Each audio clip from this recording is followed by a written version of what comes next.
The cart moves slowly. Paris is still dark.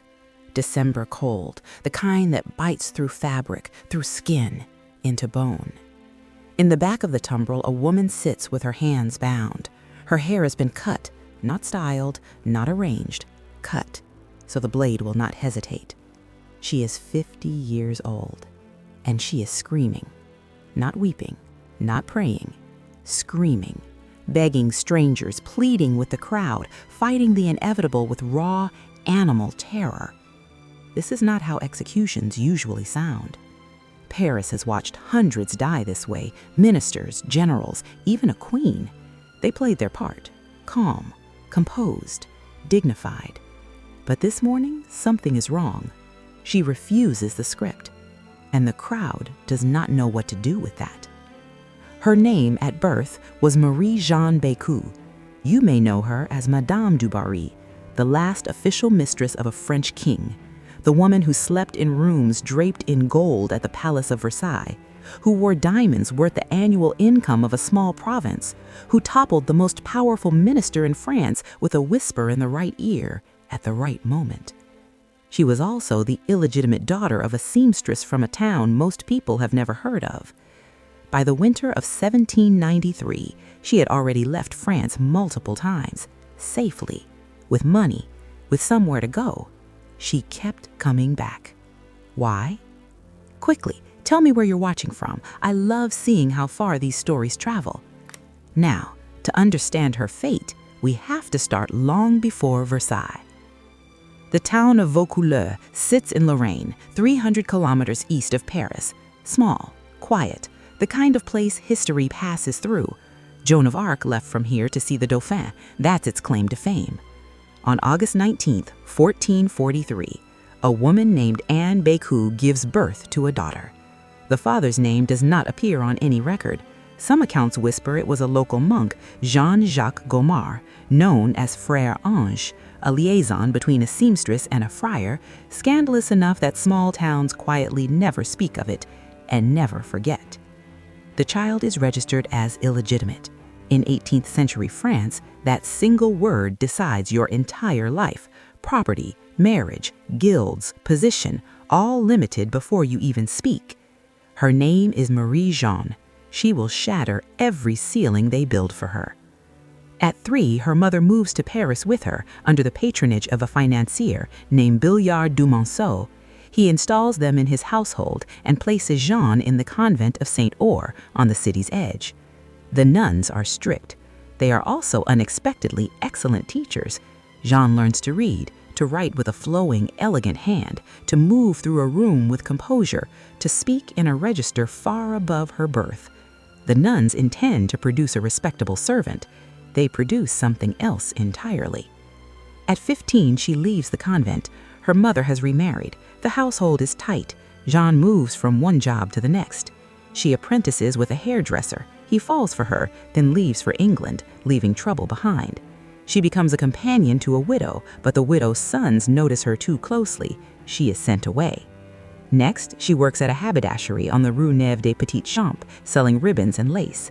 Men begin to notice her, not as a shop girl, as something else. By the time she is 20, Jeanne already understands the world. Wanting is easy. Having the means, that is everything.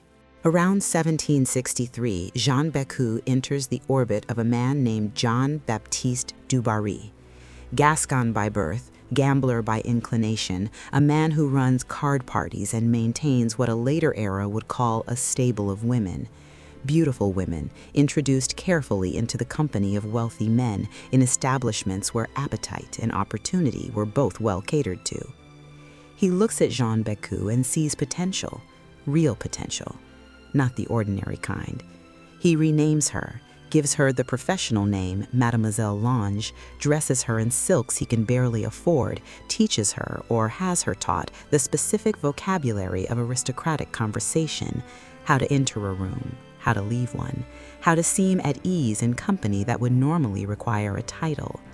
He introduces her to clients. One of them is Louis-François Armand de Vignereau Duplessis, Maréchal de Richelieu. 70 years old, great-nephew of Cardinal Richelieu, a man who has bedded his way through the French aristocracy for half a century and who considers himself something of an authority on the subject. After spending an evening with Mademoiselle Lange, Richelieu contacts a man named Dominique Lebel. Lebel is the king's first valet. More specifically, he is the man responsible for the king's private arrangements. Louis XV is 58 years old in 1768. His wife, Marie Leschinska, died earlier that year. His great love, Madame de Pompadour, the previous official mistress, has been dead for 4 years. He is aging. He is melancholy. He spends more time than he likes thinking about death. Lebel arranges things. One evening at Versailles, in rooms that don't appear on the official floor plans, Louis XV meets Mademoiselle Lange. Richelieu, who hears about it the next morning, asks the king how the encounter went. Louis says, "She made me forget that I am old." That line does more than it appears to. It isn't about beauty, it's about the specific talent of making another person feel for a few hours like the weight of themselves has lifted. Jeanne Bécu had that quality. It would take her to the highest room in France. It would not save her. The problem now is protocol. Jeanne Bécu is not noble. She's not married to a noble. She's the illegitimate daughter of a seamstress with a working knowledge of how to please powerful men. Versailles has rules about this. Elaborate, specific, enforced with religious seriousness rules. The king's official mistress, the maîtresse en titre, must be presented at court. Presenting at court requires a sponsor. A sponsor must be noble, and the woman being presented must, at minimum, have a noble husband. Jean-Baptiste du Barry has a solution. His younger brother, Guillaume, holds the title Comte du Barry. He has a name. He has almost nothing else. No money, no property, no ambitions worth mentioning, but he has the title.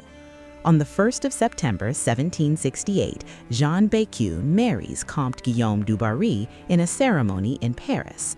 The wedding comes with a document Jean-Baptiste has quietly arranged, a falsified birth certificate. It shaves 3 years off Jeanne's age. It gives her a father, a fictional one, a minor nobleman. It erases the word seamstress from her mother's occupation. On paper, Madame du Barry now exists. She is not yet officially presented at court. That process takes months and requires a noble woman willing to sponsor her, to stand beside her at the formal presentation before the king and his court. Every aristocrat of standing refuses. They know who she is, what she is. The wives of ministers will not stand next to a prostitute, however elegantly dressed, however official the paperwork. Eventually, they find Madame de Béarn, an elderly countess, drowning in gambling debts. Those debts are quietly settled. Madame de Béarn agrees to serve as sponsor. The first presentation fails. Madame de Béarn, overcome by nerves or shame or both, feigns a sprained ankle at the last moment. The second fails when the king falls from a horse. The third succeeds. On the 22nd of April, 1769, Jeanne Bécu, Comtesse du Barry, is formally presented at the court of Versailles. She wears a gown of white and silver. Her hair is powdered and dressed by a specialist named Noquel, who handles her on important occasions. The court watches with barely concealed contempt. She is given 14 rooms in the second-floor apartments of the palace. Her bathroom has 2 tubs and running hot and cold water, a technology so rare in that building that servants remark on it in letters. A private staircase connects directly to the rooms of the king below. She receives a monthly income of 200,000 livres, which rises in time to 300,000. She becomes functionally the most powerful woman in France, and within a year, she topples the most powerful man in it. Étienne François de Choiseul is the chief minister of France, the most powerful man in France after Louis XV. He sees Madame du Barry as a temporary distraction. He is wrong. Choiseul has enemies, the Duc d'Aiguillon, who wants the foreign ministry, and the Richelieu family, holding long grudges. They understand what Choiseul does not. A well-placed mistress can be a weapon. Du Barry herself isn't interested in politics. She prefers dresses, porcelain, and improving her chateau. But when Choiseul's sister, the Duchesse de Gramont, openly insults her at the theater, she complains to the king. Gramont is exiled. Choiseul's next move is a disaster. In autumn 1770, he mobilizes French forces in a diplomatic standoff without Louis's approval. The king is furious. On Christmas Eve, a royal lettre de cachet dismisses Choiseul from office and sends him into exile at his country estate. The following June, d'Aiguillon, du Barry's ally, becomes foreign minister. Choiseul never believed he fell without her help. Others argue his own recklessness was enough. Whatever the truth, the fact remains a woman who arrived at Versailles with a falsified birth certificate had within 2 years removed the most powerful minister in France. She doesn't celebrate. She orders new curtains for Louveciennes. May of 1770. A 14-year-old archduchess arrives at Versailles with a retinue of Austrian attendants. She is the daughter of the Holy Roman Empress Maria Theresa. She has been married by proxy to the king's grandson, the Dauphin Louis Auguste. She is beautiful, golden-haired, and has been trained from childhood to understand that she is a diplomatic instrument, not a person. Her name is Marie Antoinette. She encounters Madame du Barry for the first time at a private family supper held the night before her wedding celebration. The event takes place at the Château de la Miette. Most people are surprised du Barry is there at all. Du Barry is always there. That's the point. The Archduchess takes note of this woman who seems to occupy a position the Austrian court has no equivalent for. Her etiquette mistress explains quietly what the situation is. The 14-year-old is appalled. She refuses to speak to Madame du Barry. Not that day, not the next week, not that year. At Versailles, acknowledgement is currency. Silence is a declaration. 3 years pass, and the future Queen of France treats the king's mistress as though she doesn't exist. From Vienna, Maria Theresa sends increasingly urgent letters. Talk to this woman. I'm not asking you to like her. I'm asking you to say a few words. Your marriage is unconsummated. The Austrian alliance could still unravel. Say something. New Year's Day, 1772. The court assembles for the reception. The tension has been building for months. Every diplomat in Europe is watching to see if the Dauphin will break. Marie Antoinette moves through the room. She reaches du Barry. She stops. She turns and says in a tone that is deliberately addressed to the general air, "There are many people today at Versailles." 7 words, not addressed to du Barry directly, not a compliment, not a greeting, barely a sentence. Du Barry considers it sufficient. She has been spoken to, or close enough to spoken to. The protocol crisis ends. But what neither woman considers is that their feud will outlast both of them, that they will share eventually not just the same king's city, but the same ditch in the same Paris cemetery. April 1774. Louis XV is 64 years old. He has a headache. He assumes it's nothing. He hunts the next morning anyway, at the Petit Trianon. By the afternoon, he is feverish. By the evening, he can't rise from bed.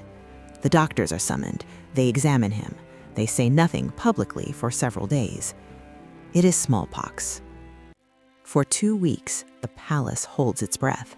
His daughters sit at his bedside. Madame du Barry refuses to leave. She sends notes from inside the bedchamber, his condition, his mood, what he managed to eat. But a dying king must confess, must receive last rites. And a confessor will not come while she is there. He must send her away. On the 4th of May, 1774, Louis XV asks Madame du Barry to leave Versailles. She goes to the estate of the Duc d'Aiguillon at Rueil. She waits. On the 10th of May, Louis XV dies. She learns about it from a servant. The new king, Louis XVI, moves quickly. Madame du Barry is ordered from Versailles. She is sent to the Abbey of Pont-aux-Dames, a convent near Meaux, east of Paris. She is forbidden to approach within 10 miles of Versailles. She is 30 years old.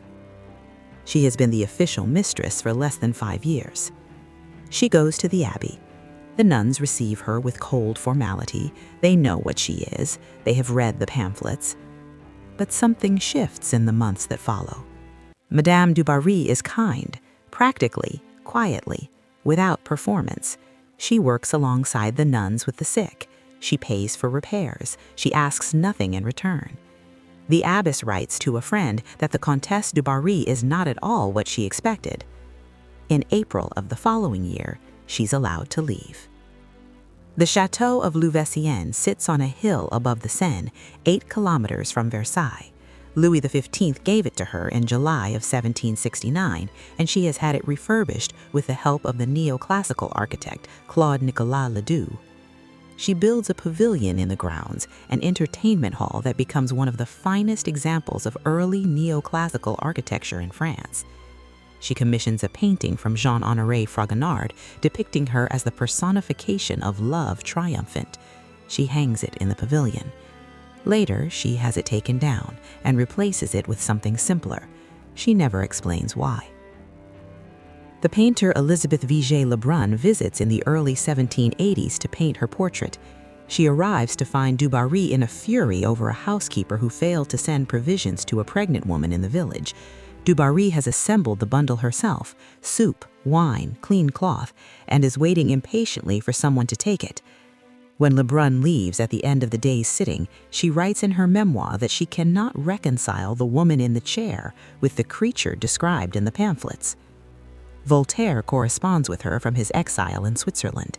She petitions the king to spare an elderly couple, the Luzums, condemned to death for killing police officers who came to seize their chateau. He spares them. Neither of these stories gets told very often.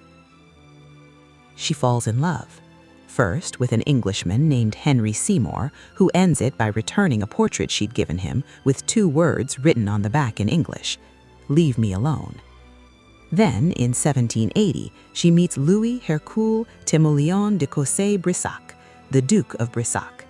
He is everything she once wasn't allowed to want openly: noble, wealthy, handsome enough, governor of Paris, commander of the king's constitutional guard, a man who could have had anyone and chooses her without embarrassment, without apology, without hiding. For 12 years, they are the kind of happy that most people never manage. They host gatherings at Louveciennes, artists, writers, thinkers on the edge of something new. Across France, something is breaking. January of 1791, Luciennes is robbed. Someone who knows the house, its layout, its rhythms, the location of the strongboxes, takes nearly 1 million livres worth of jewels, diamonds, sapphires, gifts from a dead king. Later investigation points toward a British agent named Parker Forth who had frequented the chateau and located the jewelry before French authorities did. Whether this was private enterprise or something more organized, nobody ever establishes clearly. What matters is what she does next. She advertises. She publishes notices in London and Paris offering substantial rewards for the recovery of the jewels. She lists their descriptions. She draws attention to the extraordinary value of what she has lost. In a France where revolutionary pamphlets are accusing the old aristocracy of hoarding national wealth while the people starve, this is an almost incomprehensible act of self-exposure. Her defenders say she didn't understand the danger. Her critics say she never did. She travels to London to pursue the investigation. She goes 4 times between 1791 and 1793. While there, she moves in émigré circles, nobles who have fled France, who meet in English drawing rooms and plot the restoration of the monarchy. She gives money.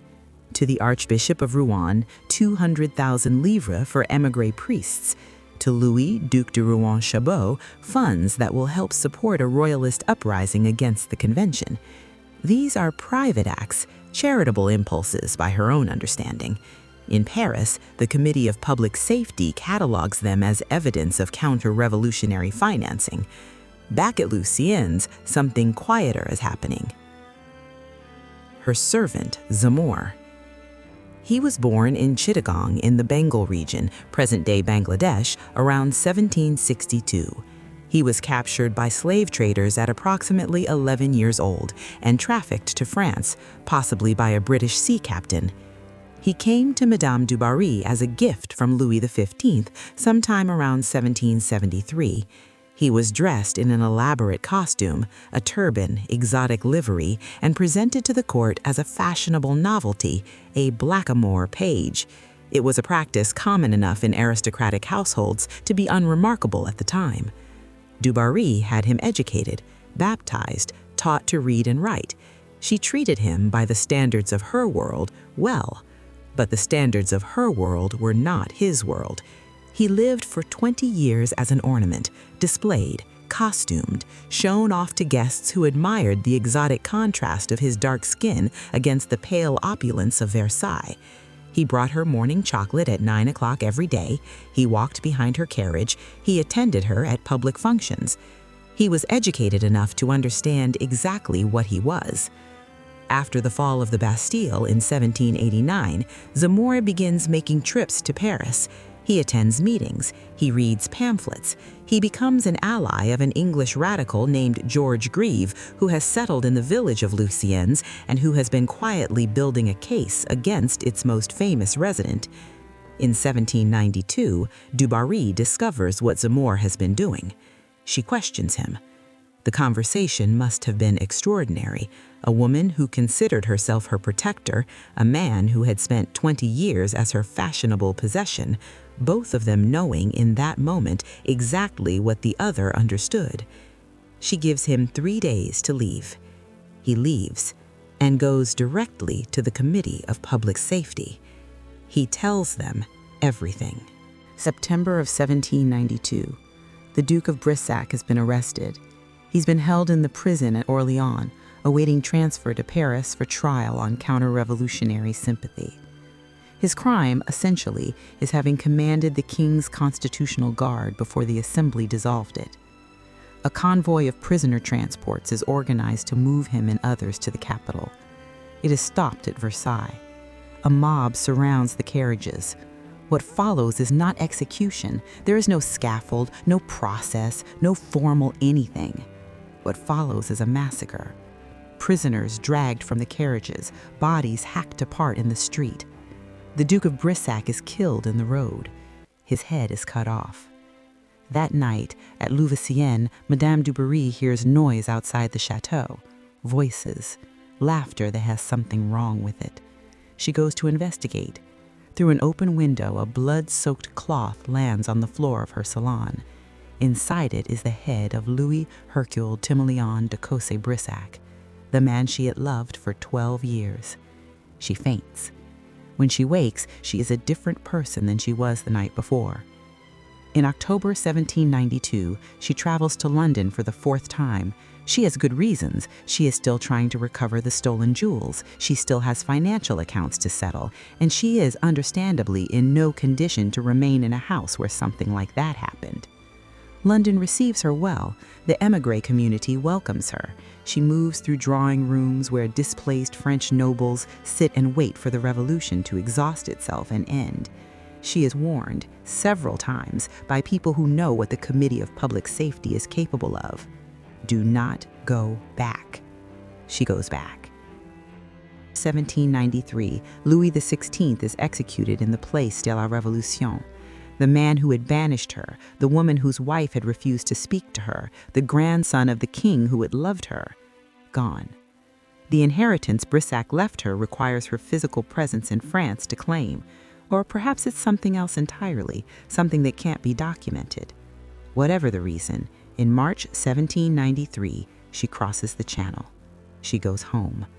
It is the last journey she will ever make. September 22nd, 1793. Soldiers arrive at Louveciennes before dawn. She doesn't resist. She answers their questions. She is taken to the Saint-Pélagie prison in Paris, where she is held for 2 months, some of those weeks in solitary confinement.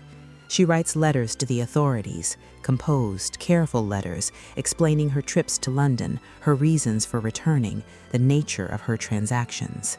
The letters go nowhere useful. There is one account from this period that most histories leave out entirely. While at St. Pelagie, she is approached by an intermediary, an Irish priest by most reliable accounts, who tells her he has arranged a bribery scheme that can get one person out of the prison and onto a ship to England. One person. The Duc de Brissac's daughter, Amelia, is also being held. Madame du Barry gives the priest her money. Amelia de Cossé-Brissac escapes to Calais, then to England. Jeanne Bécu stays in her cell. In November, she is transferred to the conciergerie. December 6, 1793. The conciergerie is the last prison. Everyone who passes through it knows where they are going next. She appears before the Revolutionary Tribunal. George Grieve testifies, Zamore testifies, so does a cook named Salanov and various neighbors from Louveciennes. Du Barry defends herself with remarkable composure. She gives her age as 42. She is 50. She steadily denies the treason charges and rests her defense on a single argument. She always came back. Every time she went to London, she returned to France. An émigré, by definition, does not return. It is a good argument. It is not enough. On December 7th, they read the verdict. Guilty. Death. When the sentence is announced, she screams, she faints, the guards revive her. Then she does something the tribunal does not expect. She tells them she knows where her hidden jewelry is buried, the gardens at Louveciennes. She will write down exactly where to dig, every location, every container, if they spare her life. The tribunal allows it. She writes carefully, methodically. The guards stand at the edges of the room. Nobody speaks. The scratch of her pen against the paper is the only sound. When she finishes, she sets it down. Nobody moves to confirm anything. Nobody offers anything in return. Sanson enters. He cuts her hair, binds her hands, tells her to stand. December 8th, 1793. The cart leaves the conciergerie before full light. The streets are wet. The sky is the color of iron. Madame du Barry is 50. She has not lost her beauty, nor her desperate hope. She doesn't go quietly. All along the route she screams, begs the crowds for help, collapses in the cart. This is not how aristocrats die. Others go with dignity, with contempt for their executioners, with silence. Marie Antoinette walked to the scaffold with perfect composure. Even when she accidentally stepped on the executioner's foot, she apologized politely. Madame du Barry does none of this. She sobs, she pleads, she promises them anything. The crowd, trained for the theater of executions, cannot know how to react. Even the executioner wants it over quickly. At the Place de la Révolution, she has to be physically removed from the cart. She faces the angled blade. She turns to Sanson and says, "De grâce, Monsieur le Barreau, encore un petit moment." One more moment, Mr. Executioner, I beg you. Just one more moment. He does not give it to her. The blade falls at approximately noon on the 8th of December, 1793. Her body is taken to the Madeleine Cemetery, thrown into a mass grave that already holds Louis XVI, soon to hold others. In death, she lies beside the Queen who never acknowledged her in life. For years after her death, the screaming was used against her. Those who had always despised her said it confirmed everything, that she lacked breeding, that a woman of real quality would have gone quietly, the way Marie Antoinette did. A real aristocrat, they said, knows how to die. Her friend, the painter Vigée Lebrun, wrote years later that if more victims of the terror had shown the same naked terror as Madame du Barry, the machine would have fallen far sooner. Think about that quietly. The executions were tolerable to watch because the condemned made them tolerable. They dressed themselves. They walked. They gave the crowd the theater it expected, dignity in the face of death. That composure wrapped mass killing in the appearance of something legitimate. She refused to wrap it in anything. Others walked in silence. She did not. The crowd went quiet in a way it hadn't before, not satisfied, unsettled. The jewels auctioned at Christie's in 1795. Some of the proceeds, through a chain of transactions nobody planned, ended up funding Hessian mercenaries. Her diamonds paid for soldiers. The pavilion at Louveciennes, the neoclassical structure Ledoux built for her, one of the finest of its kind, was demolished in the 19th century. Her chateau still stands, private, behind walls. The portrait Vigée Lebrun painted hangs in the Louvre. She looks composed, slightly amused, at ease with being looked at. No hint of what is coming. She was the illegitimate daughter of a seamstress from a town most people have never heard of. She clawed her way to the highest room in France on nothing but intelligence, presence, and the ability to make a tired king feel alive. She died still trying to negotiate with a system that had already decided. And in a prison cell in October, when she had one chance at escape, she gave it away, quietly, without an audience. Madame du Barry begged for one more moment. Not power, not wealth, just time. Her final moments force an uncomfortable question. When survival meets terror, what does dignity really mean? If this story changed the way you see the French Revolution or the people trapped inside it, consider subscribing. This is exactly the kind of history we explore here. And I'm curious, was her terror a weakness or the most honest reaction of all? Let me know what you think below.